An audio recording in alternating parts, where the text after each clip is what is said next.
السلام عليكم. فيديو جديد ومطعم جديد، وبقالنا فيديوهين كده شغالين في سلسله وما خفي كان قطع. النهارده بقى هنجرب، هو مطعم لسه فاتح جديد شويه، انا مش عارف هو فاتح بقاله قد ايه بصراحه، بس اعتقد مثلا شهرين ثلاثه بالكتير، وهو واخد شويه نفس الكونسبت بتاع البان سويسرا، طاسات الجبنه والعيش الفينو والكلام ده، بس هو مزود بقى شويه حاجات تانية من عنده، يا سندوتشات شرقي وغربي ومكرونات وكذا حاجه كده. والحلو ده فيه طاسه حلو باللوتس شكلها رهيب، بس انا حاططها في الثلاجه عشان ما تسيحش في الحر. فضيحه، لازم افضح نفسي. المهم المطعم ده اسمه الشاب خالد الاسكندراني، فاتح في مدينه نصر ناحيه مكرم عبيد تقريبا. موضوع اسم المطعم ده غريب، يعني تحس ان هو ما اجتهدش فيه بجنيه. يعني مثلا لو جيت افتح مطعم ايه اسميه بقى الشاب عز الكهراوي مثلا، واعمل لكم بقى احلى طاسه سجق في الدنيا. المهم خلينا نبدا الفيديو. هو جايب لنا الحاجات في الكيسين دول، بس انا طلعت الحاجات بره عشان التصوير وكده، وما فيش بس غير جلوفز، ده غير طبعا 3 اكياس كده عيش فينو، كل عيش فيه كل عيش فيه كل كيس فيه سندوتشين فينو عشان الطاسات والكلام ده. طبعا احنا ايه قاعدين في البيت، فما اعتقدش ان احنا هنحتاج الجلافز يعني. مش هلغوص قدام حد، انا قاعد في بيتي اعمل اللي انا عايزه، بس انا بصور. لا مفضوح برضه.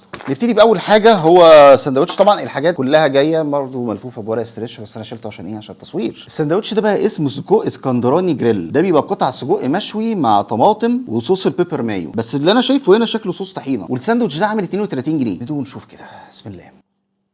السجق رايق قوي، لا مش حاطط بهارات كتير مع السجق، انا الكلام ده عاجبني. سجق رايق كده، طعم السجق قوي. الطماطم دي برضو عامله تاتش حلو مع الطحينه، هو مش صوص بيبر مايو خالص، هي طحينه وطعمها حلو. العيش مش فريش ومش بايت، يعني هو ايه، انا طالب منه الاوردر بالليل، فيمكن عشان كده العيش مش في احسن حالاته. بس الساندوتش ده كان عايز له مثلا ايه، شويه بصل شويه فلفل، يا لهوي كان هيبقى في حته ثانيه. ده رايح في حته ثانيه كده، يقول لك الصوص ده واخده رايح في حته ثانيه. اما الفود بلوجرز دول عليهم شويه كلام. لا بدايه رايقه من الشاب خالد، وممكن ندي الساندوتش ده 9 من 10. يعني فعلا ساندوتش قوي جدا، كان بس ايه عايز له تاتش كده ينطقه يخليه ياخد 10 من 10. نخش بقى على الطاسات، نخش بقى، احنا جايين اصلا عشان الطاسات. ده حاطط لوجو هنا اهو، مطعم الشاب خالد الاسكندراني. دي هنا طاسه برجر رول، والمفروض البرجر رول ده يبقى محشي موتزاريلا، والطاسه دي مش موجود منها غير الحجم الكبير بس، وسعرها 120 جنيه. هو بيبقى فيها عنده حجم صغير وحجم كبير، وكل الطاسات عنده بتبقى ميكس الجبن شيدر وموتزاريلا وقطع بطاطس كده اللي هي المكعبات. طب خلينا نطلع عيش فينو كده.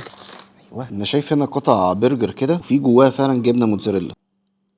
لا ده في كلام عالي قوي، انا كده هقعد اكل فيها مش هسيبها، مش طريقه يعني. هو في ناس كتير بتشكر فيه، بس انا كنت سمعت شكوى قبل كده من موضوع صوص الجبنه ده، وسمعت ان هو صوص ضعيف جدا وميه، فهو تقريبا يعني خد الكومنتات دي وابتدى ان هو يشتغل عليها، فحلو ان هو بيطور من نفسه برده. ناخد حته برجر تانية. طبعا انا مش حاسس بطعم الجبنه الموتزاريلا اللي موجوده في البرجر، لان هو اصلا ميكس الجبن ده كله لوحده كفايه، بس هي كميه الفينو اللي جايه مش ماشيه مع عدد الطاسات خالص. يعني انا اعتبر جايب 3 طاسات، انت جايب لي 2 فينو لكل طاسه، لا ما يكفيش. البرجر عاجبني قوي، يعني كميه اللحم اللي فيه كويسه ومتساوي مظبوط قوي وتخين كمان. بس طبعا الموتزاريلا اللي جواه انا شايف ان هي مالهاش لازمه. البطاطس هنا مش جايه كيوبز، هي فرايز عاديه ومتقطعه، بس قشطه ما عنديش مشكله يعني، برضه طعمها لطيف. وميكس الجبن هنا مش باين خالص الموتزاريلا، هو يعتبر كله شيدر، بس مش شيدر اللي هو التقيل يعني، معلش برضه لو بتتكلم في شيدر تقيل الطاسه دي هتعمل لها ارقام يعني. والبرجر اللي هنا طعمه مش برجر صرف، يعني تحسه ميكس كده بين البرجر والكفته، فهو مش برجر قوي، بس كطاسه على بعضها لا انا اتبسطت. هو طعم البرجر ده بس لو ما كانش قالب على كفته كان ممكن تاخد يعني رقم اعلى، بس ممكن نديها 8 من 10. ومع ذلك برضو اللحمه تسويتها مظبوطه، بهاراتها لطيفه، ففي اللطيف منه يعني. لا شغل عالي الصراحه، وانا متفائل بطاسه اللوتس اللي ان شاء الله هجربها في اخر فيديو. نخش بقى على حاجه تانية، وهي السماش برجر. يعني انا بالنسبه لي كنت حاسس ان هو ايه، انت شغال بقى طاسات جبن وسندوتشات شرقي ومش عارف ايه، يعني عارف تحس ان انت ايه خدت سكه تانية كده. وعامه ده ساندوتش دبل سعره عامل 120 جنيه. تفتح الساندوتش كده، قطعتين السماش برجر، تحتهم بقى كابوتشا وجبنه وطماطم وخيار مخلل. احنا هنقسم الساندوتش نصين. جبت الطبق ايه حاجه عشان نبلع بيها كده، انا نسيت اجيب السكينه.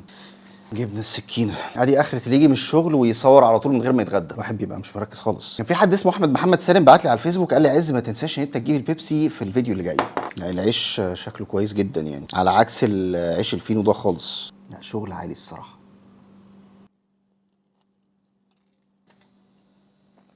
بتنزل والله ترطب على الواحد بطريقه مش طبيعيه، ايه ده؟ طيب هي دي اول حاجه تخيش معانا في الفيديو. يعني السماش برجر لما جيت دقته لوحده لا ناشف قوي، يعني مش جوسي، معلش لا مؤاخذه يعني، لا مش طري خالص، ناشف. ما تفهمش بقى هو مسويه بزياده ولا هو نسبه الدهون اللي موجوده فيه مش كتير، الموضوع لا مش لطيف. ده غير برضو ان انت حاطط لي كابوتشا طماطم خيار مخلل مع سماش برجر، هي اذواق، بس انا حاسس ان هو ايه، انت كانك بتعمل ساندوتش برجر بلدي، بس انت شلت قطعه البرجر العاديه وعملت برجر سماش. بس يعني برجر سماش ما بيبقاش كده، يعني الموضوع بيبقى ابسط من كده. فالساندوتش لما جيت كلته على بعضه، الطماطم مع الجبنه والكلام ده مخليه الدنيا طريه شويه، بس السماش برجر لوحده لا مش قد كده. يعني كان ممكن ان انت تشيل الكلام ده وتحط لي مثلا صوص جبنه سكره تاكليه.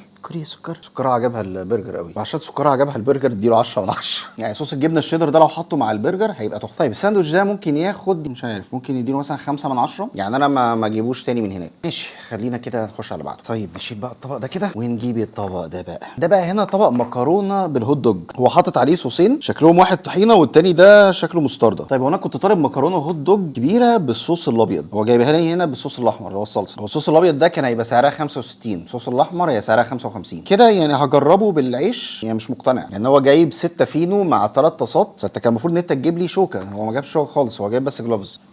طيب هي كميه الهوت دوج معقوله متقطعه شرايح طويله كده ومتغرق كميه صوصات كويسه، فخلينا ندوق نشوف كده.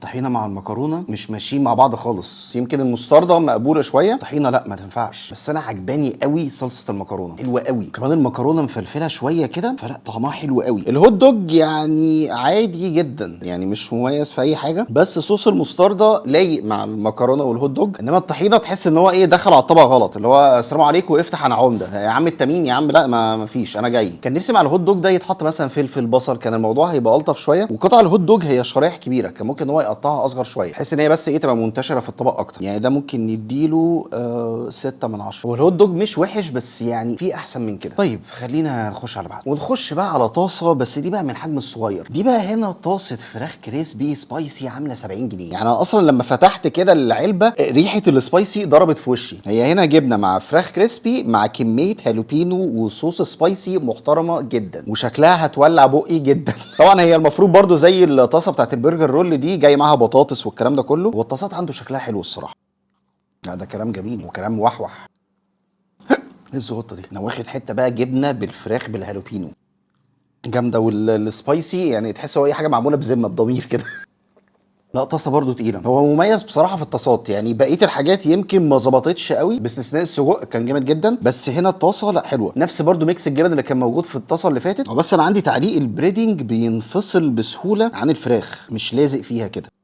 لا الفراخ تتبيلتها لطيفه، بس طبعا في وسط ميكس الجبن ده كله مع الهالوبين ومع صوص السبايسي تتبيله الفراخ دي هتبان بالعافيه. يعني عشان تبان لازم تاكلوها لوحدها كده. فطبق لطيف حلو، بس ايه تعليقي على موضوع البريدنج ده. طيب كطاسه بصراحه صغيره لا هي حجمها كويس، يعني كنت متوقع ان هي تبقى مش مليانه للدرجه دي، فدي كده ممكن نديها 8 من 10. ماشي خلينا نخش بقى على اخر طاسه، وهي طاسه الحلو، طاسه اللوتس.